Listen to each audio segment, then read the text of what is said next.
Hello Brovers, di video kali ini kita nggak bahas tentang Deadpool and Wolverine, tapi kita akan bahas pernyataan langsung atau konfirmasi langsung dari bosnya Marvel cuy, terkait masa depan Marvel Cinematic Universe, dan tentunya ini terkoneksi dengan Avengers 5 dan Avengers Secret Wars. Ikuzo, welcome back to Clip on X.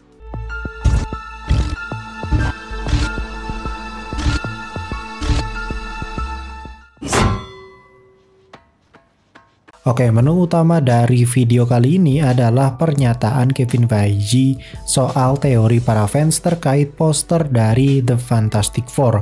Jadi buat kalian yang nggak tahu, Fantastic Four yang akan nanti dirilis oleh Marvel Studios di tahun 2025, judulnya itu The Fantastic Four ya. Judulnya kayak gitu, simple banget. Nggak ada subjudul lain gitu, cuma kayak begitu doang.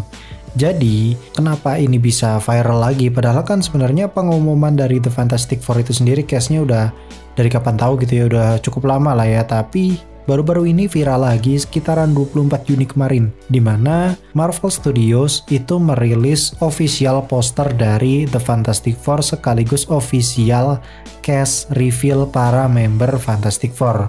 Cuman bedanya kalau ini tuh kayak lebih lebih memperlihatkan desainnya, temanya, dan kostumnya dan lain sebagainya itu kelihatan di poster kali ini. Yang pertama itu adalah Pedro Pascal sebagai Reed Richards. Terus juga ada Vanessa Kirby. Buat kalian yang nggak tahu Vanessa Kirby, dia adiknya Deckard Shaw. Kalau misalkan di Fast Furious franchise, dia jadi adiknya Deckard Shaw. Intinya gitu. Vanessa Kirby sebagai Susan Storm atau Sue Storm. Terus ada Ebon Moss sebagai The Thing. Terus juga ada Joseph Quinn sebagai Johnny Storm atau saudara kandungnya si Susan Storm. Nah, kita back to topic ke posternya dulu nih ya.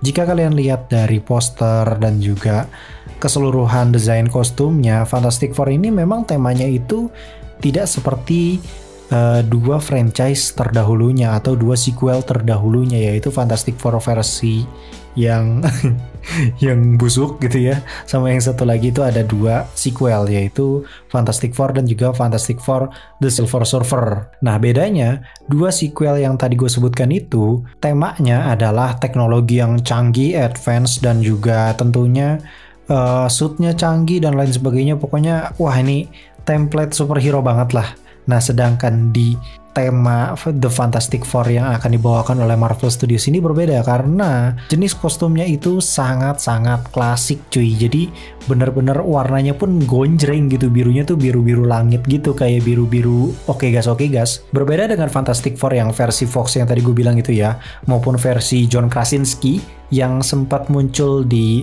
Doctor Strange in the Multiverse of Madness, yang dimana temanya itu kan modern, bahkan saking modernnya sudah pakai alat semacam teleport gitu cuy. Itu keren banget sih. Sedangkan The Fantastic Four ini tampil lebih klasik dan terlihat lebih tidak berada di era sekarang justru. Jadi kalau gue lihat nih ya, misalkan sekilas gitu gue lihat posternya, gue langsung tahu ini tuh bukan berada di timeline yang sekarang gitu, 2024 kalau di MCU ya kalau nggak salah. Jadi ini tuh berada di timeline yang masa lalu mungkin ya, karena ya memang desainnya tuh klasik jadul gitu. Nah, baru-baru ini sebuah podcast Marvel kedatangan Kevin Feige, bosnya Marvel, presidennya Marvel Studios, walaupun di atasnya Marvel ya masih ada Disney ya. Cuman intinya untuk saat ini Marvel Studios dipegang sama beliau, dari ceritanya, alur ke arah mananya gitu ya, masa depannya itu semua diatur sama Kevin Feige. Nah, nama podcastnya itu adalah The Official Marvel Podcast. Di situ Kevin diajukan berbagai macam pertanyaan. Namun memang perlu diakui, dari seluruh pertanyaan itu memang mengerucut ke arah satu judul film, yaitu The Fantastic Four. Itu dikarenakan memang The Fantastic Four ini jadi topik utama Marvel Studios, yang dimana nanti topik utama ini akan dibawakan di SDCC 2024. Jadi buat kalian yang nggak tahu, nanti tanggal 25 apa 26 ya, lupa gue. Pokoknya sekitaran tanggal 20-an Juli gitu nanti di tahun ini ya. Itu bakalan ada acara SDCC dan di situ terkonfirmasi Marvel Studios terlibat dalam acara tersebut dan akan mempresentasikan berbagai macam film-film berikutnya gitu ya. Karena kan ada banyak untitled gitu ya di SDCC tahun kemarin kalau nggak salah. Nah, di SDCC tahun ini tema utamanya itu adalah The Fantastic Four. Jadi Kevin Feige ini mengkonfirmasi bahwa poster yang ia rilis memang mengindikasikan keseluruhan teori fans. Apa itu? Oke, yang pertama, The Fantastic Four berada di universe lain atau bukan di Earth 616. Jadi seperti yang kita tahu, kode Earth yang selama ini kita ikuti sampai Avengers Endgame, sampai No Way Home dan lain segala macam, itu berada di kode Earth 616. Walaupun agak kontroversi ya, karena awalnya 199999 tiba-tiba jadi 616, itu nggak tahu gimana Kevin lah. Pokoknya intinya untuk saat ini disebutnya Earth 616. Nah, pernyataan dari Kevin Feige itu seperti ini. Ada banyak orang pintar yang menyadari bahwa pemandangan kota tersebut tidak persis seperti New York yang kita kenal atau New York yang ada pada tahun 60-an. Di dunia kita tentunya. Itu adalah pengamatan yang cerdas menurut saya. Dan ya, jadi sebenarnya dia tuh berusaha untuk mengindikasikan bahwa udah mah beda universe, beda timeline juga gitu loh cuy. Ini tuh kemungkinan besarnya memang bukan berasal dari timeline 2024. Jadi bukan di timeline present atau timeline sekarang gitu, tidak.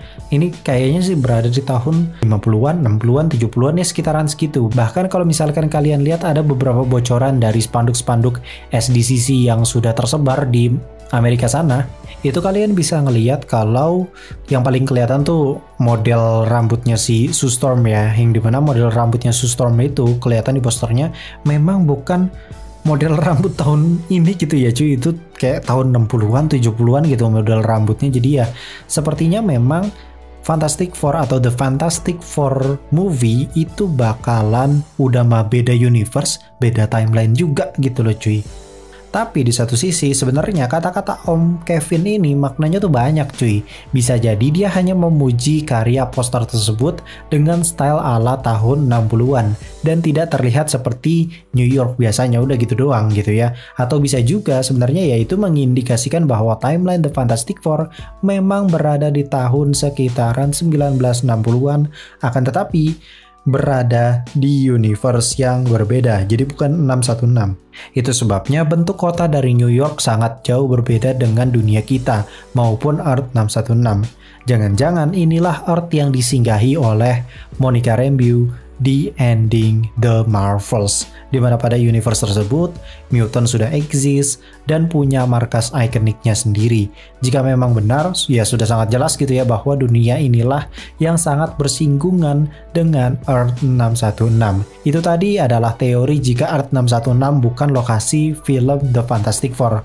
Namun ada juga beberapa fans yang punya teori seperti ini gitu ya. Ini gue berusaha untuk sampein aja teori beliau. Yang pertama, jangan-jangan Fantastic Four dari dulu memang sudah exist di Earth 616 MCU dan beranggotakan orang yang sama atau aktor dan aktris yang sama bentukannya.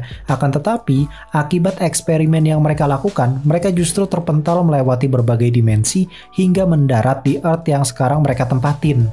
Akibat perjalanan multiversal inilah mereka mendapat kelebihan spesial. Ada yang bisa melar, ada yang bisa transparan, ada yang bisa berapi, ada yang bisa jadi batu, dan lain sebagainya. Universe yang akan jadi set lokasi The Fantastic Four bisa saja memang bukan tempat asal mereka. Mereka tetap berasal dari universe Earth 616, namun di universe ini mereka hanya singgah saja dan pas banget mereka terpentalnya di timeline 1960-an. Lagi-lagi, ini Marvel sekarang temanya multiverse, jadi buat kalian yang mungkin baru ngikutin Marvel, gue yakin ya lu harus sabar-sabar ya, karena memang ini serba multiverse, serba time travel dan lain-lain, jadi agak jelimet. Memang continuity-nya tuh agak gimana gitu ya, tapi ya cukup oke gitu untuk diikuti. Kira-kira itu tadi adalah berita baru dari The Fantastic Four yang nanti akan dipresentasikan di SDCC atau San Diego Comic Con. Yang misalkan kalian mungkin tinggal di Amerika gitu ya, kalian pasti beruntung banget bisa datang ke SDCC, karena ya menurut gue itu kayaknya jadi salah satu momen yang cukup mengasihkan gitu ya, karena bertemu dengan berbagai macam komunitas gitu ya yang punya frekuensi yang sama kan tentunya. Mungkin segitu dulu, gue Klepon X pamit undur diri, and I'll come see you next time.